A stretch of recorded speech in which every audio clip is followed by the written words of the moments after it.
ಇನ್ನು ರಾಜ್ಯ ಕಾಂಗ್ರೆಸ್ನಲ್ಲಿ ಹಲವು ವಿಚಾರಗಳು ಸಿಕ್ಕಾಪಟ್ಟೆ ಚರ್ಚೆ ಆಗ್ತಾ ಇದ್ದಾವೆ ರಾಜ್ಯ ರಾಜಕೀಯ ಪಡಸಾಲೆಯಲ್ಲಿ. ಅದರಲ್ಲಿ ಕುರ್ಚಿ ವಾರ್ ಕೂಡ ಒಂದು. ಈ ಸಿಎಂ ಡಿಸಿಎಂ ನಡುವೆ ಪವರ್ ಶೇರಿಂಗ್ ವಿಚಾರಕ್ಕೆ ಸಂಬಂಧಪಟ್ಟಂತ ವಾರ್ ಈಗ ಜೋರಾಗ್ತಾ ಇದೆ ಅಂತ ಅನಿಸ್ತಾ ಇದೆ.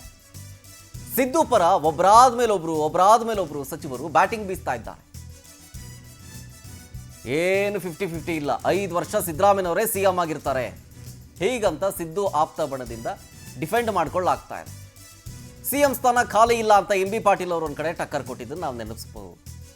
2.5 ವರ್ಷ ಸಿಎಂ ಕುರ್ಚಿಗೆ ಯಾಕೆ ಒದ್ದಾಟ, ಸಿದ್ದರಾಮಯ್ಯ ಪೂರ್ಣಾವಧಿ ಸಿಎಂ ಆಗಿರಲಿ, ಹಿಂಗೆ KN ರಾಜಣ್ಣ ಅವರು ಹೇಳ್ತಾ ಇದ್ದಾರೆ. ಈ ರೀತಿಯಾಗಿ ಸಿದ್ದರಾಮಯ್ಯನವರೇ ಸಿಎಂ ಅಂತೇಳಿ ಆಪ್ತ ಸಚಿವರು ಬ್ಯಾಟಿಂಗ್ ಮಾಡ್ತಾ ಇದ್ದಾರೆ. ಸಚಿವರು ಶಾಸಕರ ಔತಣಕೂಟಕ್ಕೂ ಕೂಡ ಬ್ರೇಕ್ ಹಾಕಿದ್ದಕ್ಕೆ ಇಲ್ಲಿ ಗರಂ ಆಗ್ತಾ ಇದ್ದಾರೆ. ಚೆಲುವರಾಯಸ್ವಾಮಿ ಒಕ್ಕಲಿಗರ ನಾಯಕರ ಸಭೆ ಮಾಡಬಹುದು, ದಲಿತ ನಾಯಕರ ಸಭೆಗೆ ಯಾಕೆ ವಿರೋಧ ಅಂತ KN ರಾಜಣ್ಣ ಒಂದು ಕಡೆ ಕಿಡಿಕಾರ್ತಾ ಇದ್ದಾರೆ.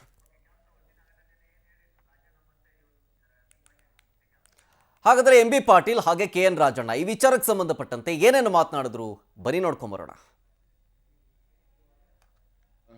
ಸಿದ್ದರಾಮಯ್ಯನವರು 5 ವರ್ಷ ಕಂಟಿನ್ಯೂ ಆಗ್ತೀನಿ ಅಂತ ಇವರು ಹೇಳವ್ರೆ. ಅವರು 2.5 ವರ್ಷ ಆದ್ಮೇಲೆ ಕಾಲ ಬರಲಿ ನನಗೆ ಅಧಿಕಾರ ಸಿಗುತ್ತೆ ಅಂತ ಅವರು ಎಕ್ಸ್ಪ್ರೆಸ್ ಮಾಡಿದ್ದಾರೆ.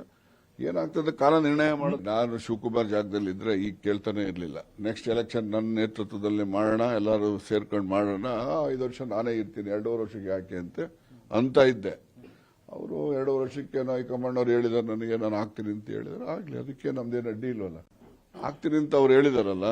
ಸಿದ್ದರಾಮಯ್ಯನವರು 5 ವರ್ಷ ಕಂಟಿನ್ಯೂ ಆಗ್ತೀನಿ ಅಂತ ಇವರು ಹೇಳವ್ರೆ. ಅವರು 2.5 ವರ್ಷ ಆದ್ಮೇಲೆ ಕಾಲ ನೋಡಿ. ಈಗ ನಮ್ಮ ರಾಜ್ಯದಲ್ಲಿ ಮುಖ್ಯಮಂತ್ರಿಗಳಾಗಿ ಸಿದ್ದರಾಮಯ್ಯನವರು ಇದ್ದಾರೆ. ಅವರು ಮುಖ್ಯಮಂತ್ರಿಗಳಾಗಿ ಮುಂದುವರಿತಾರೆ. ಮುಖ್ಯಮಂತ್ರಿ ಪ್ರಶ್ನೆ ಉದ್ಭವ ಆಗಿಲ್ಲ ಈಗ.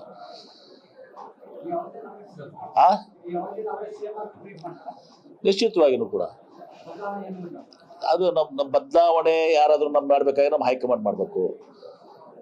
ನಮ್ಮ ಕೈ ಯಾರು ಇವತ್ತು ಸಹ ಇದು ಇಲ್ಲ ಏನ್ರಿ, ನಮಗ್ ಗೊತ್ತಿಲ್ಲ. ನಿಮ್ಗೆ ಗೊತ್ತಿದ್ರೆ ಹೇಳ್ರಿ. ಮತ್ತೆ ಸಿದ್ದರಾಮಯ್ಯ ಅವರು ಹೇಳಿದಾರೆ, ನನಗೆ ಗೊತ್ತಿಲ್ಲ ಅಂತ ಹೇಳಿದಾರು. ನಿಶ್ಚಿತವಾಗಿನೂ ಕೂಡ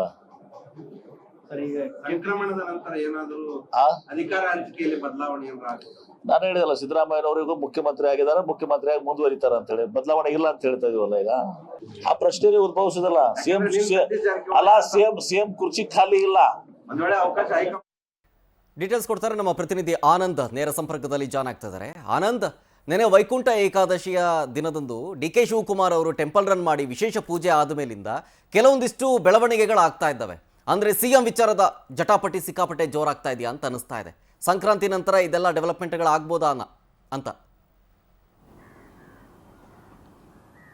ಖಂಡಿತವಾಗ್ಲೂ ಶರತ್, ಪ್ರಮುಖವಾಗಿ ಸಿಎಂ DCM ನಡುವೆ ಅಧಿಕಾರ ಹಸ್ತಾಂತರ ವಾರ ಏನಿದೆ ಇದು ದಿನೇ ದಿನೇ ಹೆಚ್ಚಾಗ್ತಾ ಇರ್ತಕ್ಕಂಥದ್ದು. ಅದರಲ್ಲೂ ಕೂಡ ಡಿನ್ನರ್ ಸಭೆಗಳಿಗೆ ಬ್ರೇಕ್ ಬಿದ್ದ ಮೇಲೆ ಅಂತಲೂ ಕೂಡ ಸಿದ್ದರಾಮಯ್ಯನವರ ಆಪ್ತ ನಾಯಕರೇನಿದ್ದಾರೆ ಇವರೆಲ್ಲರೂ ಕೂಡ DK ಶಿವಕುಮಾರ್ ವಿರುದ್ಧ ತಿರುಗಿ ಬಿದ್ದಿರ್ತಕ್ಕಂಥದ್ದು. ಇಷ್ಟು ದಿನ ಎಂ ಬಿ ಪಾಟೀಲ್ ಅವರು ಪವರ್ ಶೇರಿಂಗ್ ಬಗ್ಗೆ ಎಲ್ಲೂ ಕೂಡ ತುಟಿ ಬಿಚ್ತಾ ಇರಲಿಲ್ಲ. ಆದರೆ ನಿನ್ನೆ ದಿಢೀರ್ ಅಂತ ಸಿದ್ದರಾಮಯ್ಯನವರ ಪರ ಎಂ ಬಿ ಪಾಟೀಲ್ ಅವರು ಬ್ಯಾಟಿಂಗನ್ನು ಮಾಡಿ ಕುತೂಹಲವನ್ನು ಮೂಡಿಸಿರ್ತಕ್ಕಂಥದ್ದು. ಪ್ರಮುಖವಾಗಿ ಸಿದ್ದರಾಮಯ್ಯನವರೇ 5 ವರ್ಷವೂ ಕೂಡ ಮುಂದುವರಿಬೇಕು ಅಂತ ಹಿರಿಯ ಸಚಿವರಾಗಿರ್ತಕ್ಕಂಥ ಎಂ ಬಿ ಪಾಟೀಲ್ ಅವರು ಹೇಳಿದ್ದಾರೆ. ಜೊತೆಗೆ ಸಿಎಂ ಕುರ್ಚಿ ಸದ್ಯಕ್ಕೆ ಖಾಲಿ ಇಲ್ಲ ಅಂತಲೂ ಕೂಡ ಅವರು ಹೇಳಿರ್ತಕ್ಕಂಥದ್ದು.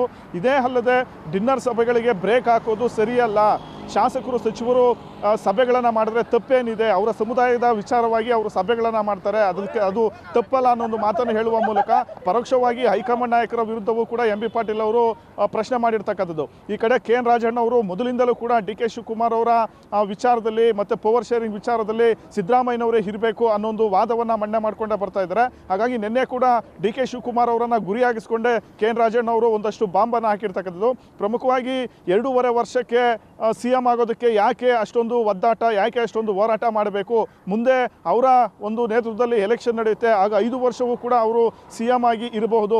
ಸದ್ಯಕ್ಕೆ ಸಿಎಂ ಸಿದ್ದರಾಮಯ್ಯನವರು ಸಿಎಂ ಆಗಿದ್ದಾರೆ, 5 ವರ್ಷವೂ ಕೂಡ ಪೂರ್ಣಾವಧಿ ಸಿಎಂ ಅವರೇ ಆಗಿರಬೇಕು ಅನ್ನೋದು ವಿಚಾರವನ್ನು KN ರಾಜಣ್ಣ ಅವರು ಹೇಳಿರ್ತಕ್ಕಂಥದ್ದು. ಆ ಮೂಲಕವಾಗಿ ಪರೋಕ್ಷವಾಗಿ ಹೈಕಮಾಂಡ್ ನಡೆ ಹಾಗೆ DK ಶಿವಕುಮಾರ್ ಅವರ ತಂತ್ರಗಾರಿಕೆಗೆ ತಿರುಗೇಟನ್ನು KN ರಾಜಣ್ಣ ಅವರು ಇಲ್ಲಿ ಕೊಟ್ಟಿರ್ತಕ್ಕಂಥದ್ದು ನಾವು ಕಾಣಬಹುದು. ಇದು ಇಷ್ಟಕ್ಕೆ ನಿಲ್ಲುವಂತೆ ಕಾಣ್ತಾ ಇಲ್ಲ. ಯಾಕಂತಂದ್ರೆ ಮತ್ತೊಂದು ಕಡೆ DK ಶಿವಕುಮಾರ್ ಅವರು ಹಠಕ್ಕೆ ಬಿದ್ದು ಜೊತೆಗೆ ಏನು ಒಪ್ಪಂದ ಆಗಿದೆ ಆ ಒಪ್ಪಂದದಂತೆ ತಮಗೆ ಅಧಿಕಾರ ಹಸ್ತಾಂತರ ಆಗಲೇಬೇಕು ಅನ್ನೊಂದು ರೀತಿಯಲ್ಲಿ ಪಟ್ಟಿಡಿದಿದ್ದಾರೆ. ಈ ಹಿನ್ನೆಲೆಯಲ್ಲಿ ಅವರು ಪದೇ ಪದೇ ಹೈಕಮಾಂಡ್ ನಾಯಕರ ಜೊತೆನೂ ಕೂಡ ಒಂದಷ್ಟು ಸಭೆಗಳನ್ನು ಮಾಡ್ತಾ ಇರ್ತಕ್ಕಂಥದ್ದು.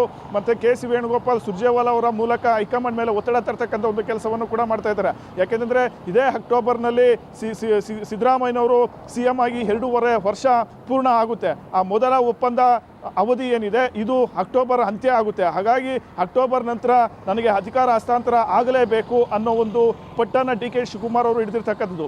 ಈ ನಡುವೆ ಡಿ ಕೆ ಶಿವಕುಮಾರ್ ಅವರ ತಂತ್ರಗಾರಿಕೆಯನ್ನು ಮನಗಂಡಿರ್ತಕ್ಕಂಥ ಸಿದ್ದರಾಮಯ್ಯ ಮತ್ತು ಅವರ ಆಪ್ತರು ಪದೇ ಪದೇ ಡಿ ಕೆ ಶಿವಕುಮಾರ್ ಅವರಿಗೆ ಅಧಿಕಾರವನ್ನು ತಪ್ಪಿಸಬೇಕು. ಜೊತೆಗೆ CM ಸಿದ್ದರಾಮಯ್ಯನವರು ಅಹಿಂದ ನಾಯಕರಾಗಿದ್ದಾರೆ. ಅವರ ಒಂದು ನೇತೃತ್ವದಲ್ಲಿ ಉತ್ತಮವಾದಂಥ ಒಂದು ಆಡಳಿತ ಬರ್ತಾ ಇದೆ. ಹಾಗಾಗಿ ಅವರೇ ಮುಂದುವರಿಬೇಕು. ಯಾಕೆಂದರೆ ಮುಂದೆ ಅವರು ಎಲೆಕ್ಷನ್ಗೆ ನಿಲ್ಲೋದಿಲ್ಲ. ತದನಂತರ ಮುಂದೆ 2028ಕ್ಕೆ ಡಿ ಕೆ ಶಿವಕುಮಾರ್ ಅವರಿಗೆ ಸಾಕಷ್ಟು ಅವಕಾಶಗಳಿದೆ ಅನ್ನೋ ಒಂದು ವಾದವನ್ನು ಮಂಡನೆ ಮಾಡ್ತಾ ಇರ್ತಕ್ಕಂಥದ್ದು. ಹಾಗಾಗಿ ಈಗಿನಿಂದಲೇ CM ಸಿದ್ದರಾಮಯ್ಯನವರ ಕುರ್ಚಿ ಜೊತೆಗೆ ಅಧಿಕಾರ ಹಸ್ತಾಂತರಕ್ಕೆ ಬ್ರೇಕ್ ಆಗ್ತಕ್ಕಂಥ ಒಂದು ಕೆಲಸಕ್ಕೆ ಸಿದ್ದರಾಮಯ್ಯನವರ ಆಪ್ತರು ಕೈ ಹಾಕಿದ್ದಾರೆ ಅಂತ ಹೇಳ್ಬೋದು. ಶರತ್, ಥ್ಯಾಂಕ್ ಯು ಆನಂದ್ ಡೀಟೇಲ್ಸ್ಗಾಗಿ.